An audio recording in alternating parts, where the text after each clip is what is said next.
वो लोग अभी अभी आप लोगों के माध्यम से हमें पता चला कि वो अपने घर छोड़ के भाग गए हैं। कुछ दिन पहले एक वीडियो आई थी जिसमें वो मना कर रहे थे कि मीडिया से हम बात नहीं करेंगे। तो ये सिस्टम फेल्योर नहीं है, ये तो क्या है?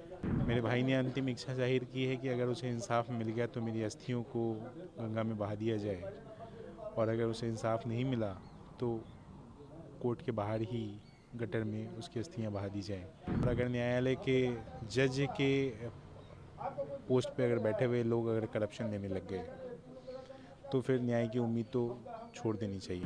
मेरी सुप्रीम कोर्ट से दरख्वास्त रहेगी कि वो इस केस को स्यू मोटो हैंडल करके या तो एक कमेटी बना के उन अपने अंडर में जांच करवाए और हमें न्याय दिलवाए। मेरे भाई के ऊपर जो फॉल्स केसेस हैं वैसे ही हमारे ऊपर, मेरे फादर मदर के ऊपर, सबके ऊपर केसेस उन लोगों ने लगाए हैं। शायद कुछ कानून बन पाए इंडिया में, शायद कुछ फोरम बन पाए या कुछ कमिटीज़ बन जाए जहाँ पे हम मेन को भी इंसाफ करने का मौका मिले। ये शादी 2019 में हुई थी और जस्टिस इज ड्यू वहाँ की दीवार पे नहीं है, उसने अपने चेस्ट पे भी लगाया है और हैंग किया है अपने आप को। उसको जिस जुडिशियल ने, जिस सिस्टम ने परेशान किया है, वो सिस्टम से परेशान होके इसने ये डिमांड की है कि हमें न्याय दिया जाए और हमारे जैसे लोग जितने इस चीज़ में फंसे हुए हैं उन लोगों को जस्टिस मिल सके। उन्होंने अपनी लाइफ के दौरान कई बातों का जिक्र भी किया था, जैसे कि बच्चों से मिलने नहीं दिया जा रहा है। और ये विवाद कब से शुरू हुआ? आप लोगों को कब पता चला कि दोनों के बीच आपस में अनबन चल रही है? कोई अनबन नहीं चल रही है। अचानक से उनकी माँ कोविड के टाइम पे गई थी, जिस टाइम पे उनके कुछ मेडिकल में मतलब उनको भी कुछ फीवर आ गया था, तो उनको लगा था कि मदर को बुला लेना चाहिए, मदर इन लॉ को बुला लेना चाहिए। तो मदर इन लॉ वहाँ गई थी। उसके बाद कुछ क्या हुआ नहीं हुआ पता नहीं मुझे। वो अपनी बेटी के साथ वापस आ गई, बच्चे के साथ वापस आ गई। और बच्चे के साथ जब वापस आ गई तो उसके बाद फिर वो कभी जाने का बात ही नहीं की या गई नहीं। उसके बाद फिर ऐसा हुआ कि डिवोर्स का हमारे पास उन्होंने केस फाइल किया और सारी चीज़ें हुई। उसके बाद अलग अलग सेक्शंस में फॉल्स केसेस डाल दिए गए, कब ये सब जिसकी बात केसेस जो है हुए? इन बिटवीन जो ये अभी उस टाइम से लेके और अभी तक में जो आप देखोगे उस वीडियो में उसने डेट वाइज मेंशन किया है। मुझे एग्जैक्ट डेट पता नहीं है। कैसे कानून का इस्तेमाल जो है गलत तरीके से किया जा सकता है वो उसमें बताया गया है कि एक ही केस को अगर आप कोई कोर्ट अगर क्वेश्चन कर देती थी है तो उसको आफ्टर सम टाइम फिर से कैसे आप उस चीज़ को डाल सकते हो, कैसे आप उसको फिर से ट्रायल और उसके जो कार्यवाही है उसको फिर से री इनिशिएट करवा सकते हो और परेशान कर सकते हो किसी इंसान को। वो उसमें बताया गया है उस वीडियो के द्वारा। आप लोगों से क्या कभी मुलाकात अभी हुई थी? अभी अभी कुछ चैनल्स में मैं कोई एक हाई कोर्ट की वकील है या कौन है, जज है पता नहीं, वो बता रही थी कि ऐसे 2 बार आया है या 4 बार आया है। उसमें जितने फैक्ट्स हैं, उस सारी जितनी चीज़ें उस वीडियो में बोली गई हैं उस सारी चीज़ों का प्रूफ्स हैं हमारे पास। और जितनी चीज़ें उसमें बताई गई है वो कोर्ट में, जो कोर्ट के सेक्शंस उसने कोर्ट किए हैं वो कोर्ट में वो चीज़ें मेंशन, उनके पास रिकॉर्ड्स हैं। तो ये जो बताया जा रहा है कुछ लोगों के द्वारा कि वो 3 बार गया कि 4 बार गया, ये फैक्ट्स चेक करने की बात है। तो मैं उन लोगों से सिर्फ यही कहना चाहता हूँ कि उस वीडियो में जो भी चीज़ें मेंशन हैं वो कोर्ट के पास है, और अगर गया है या नहीं गया है तो कोर्ट की तारीखें उस रजिस्टर पर चेक करवा ली जाएं। तब आके आप प्रेजेंट करो कि आप सही हो या वो वीडियो सही है। न्यायालय पे भी सवाल उठाया है लाइव के दौरान भी, और उन्हें अपने नोट के दौरान भी कहा कि जुडिशरी से भी मुझे न्याय नहीं मिला। ऐसा क्या हो गया कि उन्हें न्याय नहीं मिल पाया? अभी एक अभी अभी की ही एग्जांपल आपको देता हूँ कि हमारा सिस्टम जो कैसे बायस्ड है, सेंसिटिव है, जेंडर बायस्ड है या नहीं है। एग्जांपल देता हूँ कि कुछ दिन पहले किसी एक पायलट की सुसाइड करके महिला ने मौत किया था अपना। विद इन 24 आवर्स जो है उसके बॉयफ्रेंड को गिरफ्तार कर लिया गया। वहीं सेम वे एक लड़के ने और सुसाइड किया जिसमें 20 मिनट का उसने वीडियो बनाया था, सुसाइडल नोट डाला था। उसमें उसने बताया था कि कैसे टॉर्चर किया गया उसको उसकी फियांसे द्वारा, कैसे उसे मेंटल हरासमेंट किया गया उसके द्वारा। उसके बाद भी 2 महीने तक एफआईआर नहीं होती उसकी और कोई उसके अगेंस्ट में कोई अरेस्ट नहीं होता। मैंने 9 तारीख को एफआईआर दर्ज कराई थी कुछ लोगों के खिलाफ। वो लोग अभी अभी आप लोगों के माध्यम से हमें पता चला कि वो अपने घर छोड़ के भाग गए हैं। कुछ दिन पहले एक वीडियो आई थी जिसमें वो मना कर रहे थे कि मीडिया से हम बात नहीं करेंगे। तो जब वो प्रेजेंट थी मीडिया के सामने और इन बिटवीन देखी तो वो भाग भी गई, जहाँ पे वो बताया जा रहा है कि मोटरसाइकिल से भागते हुए नजर आए। तो ये सिस्टम फेल्योर नहीं है, ये तो क्या है? क्या लगता है न्यायालय पे अभी भी भरोसा है कि इंसाफ मिलेगा, क्योंकि जस्टिस सिस्टम अभी भी बाकी है? मैम सर, न्यायालय पे भरोसा जो है या नहीं है ये तो मैं अभी नहीं कह सकता जब तक मुझे इंसाफ ना मिले।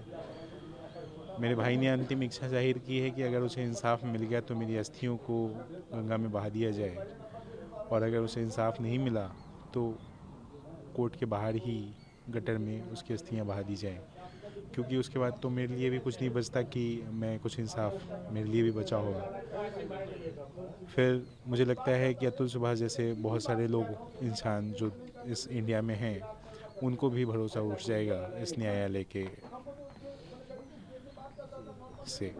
और अगर न्यायालय के जज के पोस्ट पे अगर बैठे हुए लोग अगर करप्शन देने लग गए तो फिर न्याय की उम्मीद तो छोड़ देनी चाहिए, न्याय की उम्मीद तो मिलनी ही नहीं चाहिए।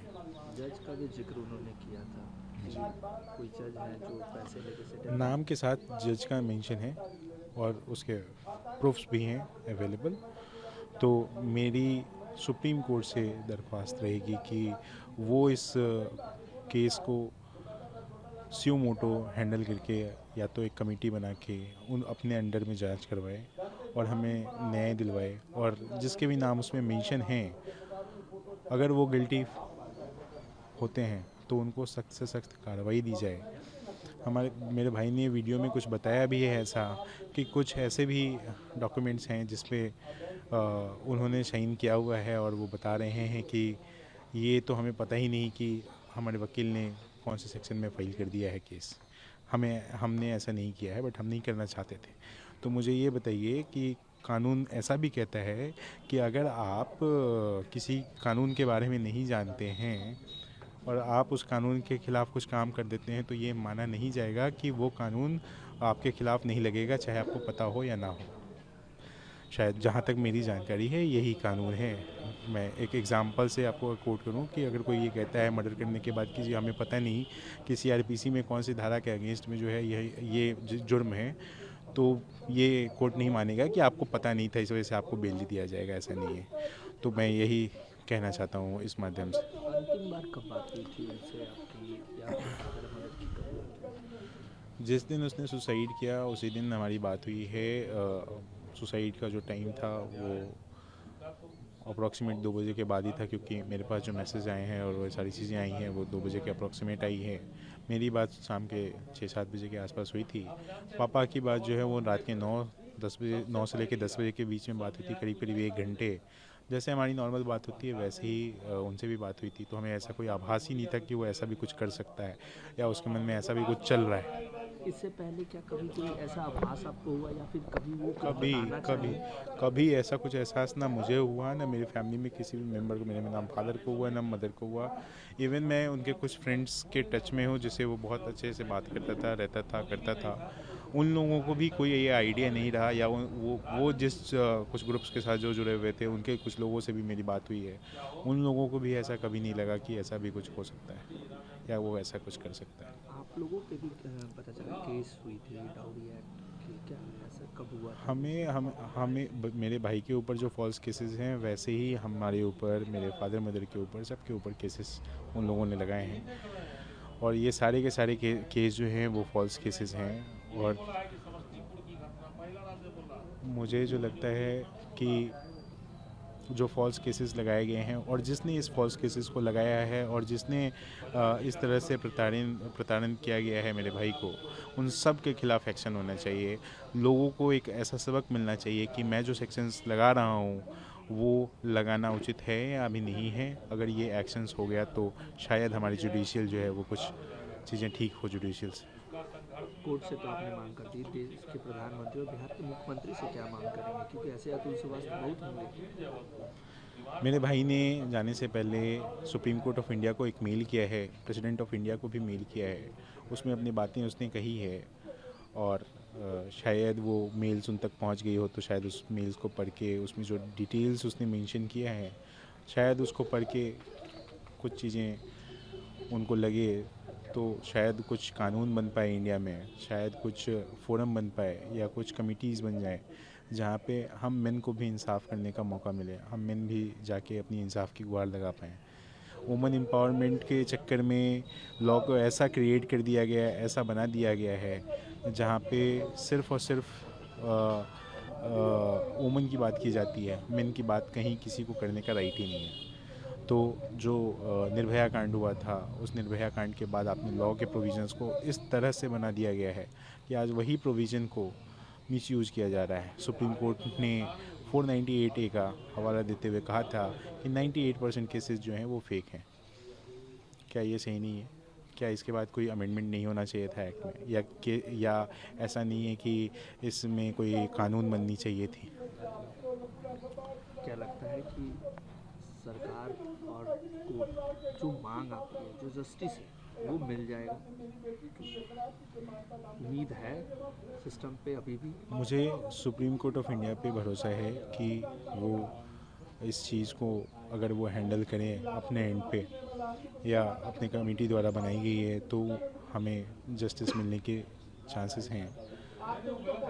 अदरवाइज़ तो जो लोअर कोर्ट्स में जिस मैडम के ऊपर एलिगेशंस लगे हैं, और कुछ वकील्स हैं जो मैंने देखा कुछ वीडियो में जो अतुल सुभाष एडवोकेट करके अपने आप को बता रहे हैं, वो मेरा मानना है कि आइदर वो हैं एडवोकेट, लेकिन कुछ जो अभी रिसेंटली मैंने देखा है जो वीडियो, उसमें वो एडवोकेट हमारे तो शायद अभी एट प्रेजेंट नहीं है, जो मेरी जानकारी है। और उसमें जैसे कि आप देखोगे कि कुछ चीज़ें वो बोले हैं जिसमें वो बोले हैं कि हमारा जूनियर देखता है, तो फिर वो कैसे कह सकते हैं कि मेरे वकील हैं या नहीं? एट प्रेजेंट तो मुझे नहीं लगता कि वो वकील हैं। पहले कभी रहे होंगे तो मुझे अभी आइडिया नहीं है, मुझे देखना पड़ेगा कि वो हैं कि नहीं पहले। अभी तो एट प्रेजेंट वो लोग वो वकील नहीं है जो स्टेटमेंट उन्होंने दिया है। दूसरी बात, उनके ऊपर मैं एक और बात कहना चाहूँगा कि अगर वो एक्चुअली क्या है कि वहाँ पे जो वकील अगर अपने जज की बुराई करे तो उनका दुकान तो नहीं चलेगा, तो वो कभी उनके अगेंस्ट तो जाएंगे नहीं, ये मेरा मानना है। जो भी उनके फेवर में बातें कह रहे हैं कि उसको हायर कोर्ट में जाना चाहिए था अपील करने के लिए, तो मैं उनको बताना चाहता हूँ कि उसी वीडियो में अगर आप सुनेंगे तो बताया गया है कि अगर वो हाई कोर्ट में जाते तो उनको जाने आने की जो किराया है वो 50,000 रुपये हमें देना पड़ता। तो क्या एक हस्बैंड जो है वो ATM मशीन की तरह काम कर रहा है कि आपको मेंटेनेंस कॉस्ट दे, आपके बच्चे को मेंटेनेंस कॉस्ट दे, और फिर अगर हम हाई कोर्ट में अपील कर रहे हैं तो उसके जाने आने का खर्च जो है वो 50,000 रुपये बियर करना पड़े। तो मुझे ये समझना है लॉ से या सिस्टम से कि कैसे ये लॉ सिस्टम काम करता है। मेंटेनेंस कॉस्ट जो मांगा जाता है, क्या उसके पीछे जो है वो कोई वो है बेसिस है, या सिर्फ जो लड़का ज़्यादा कमा रहा है वो उसका जो है ज़्यादा पैसा देना है? जो लड़का ज़्यादा पैसा कमा रहा है उसको घूस ज़्यादा देना पड़ रहा है। वहाँ की जो जज हैं, वो जज साहिबा जो हैं वो बोल रही हैं कि 5 लाख रुपए दो, अगर तुम दोगे मुझे तो मैं ये केस सेटल कराऊंगी, अदरवाइज़ सारे आप तुम्हारे और तुम्हारे फैमिली मेम्बर्स को मैं कोर्ट में बुलाती रहूँगी। उसके बाद शायद उन्होंने, जब मेरे भाई ने मना कर दिया सच, तो शायद उन्होंने कोर्ट्स के जो डेट्स हैं वो बहुत फ्रिक्वेंटली देनी पड़े, बिकॉज कि वो परेशान हो। और आपको पता है कि कॉर्पोरेट एम्प्लॉय की कितनी छुट्टियाँ होती हैं, क्या होती हैं।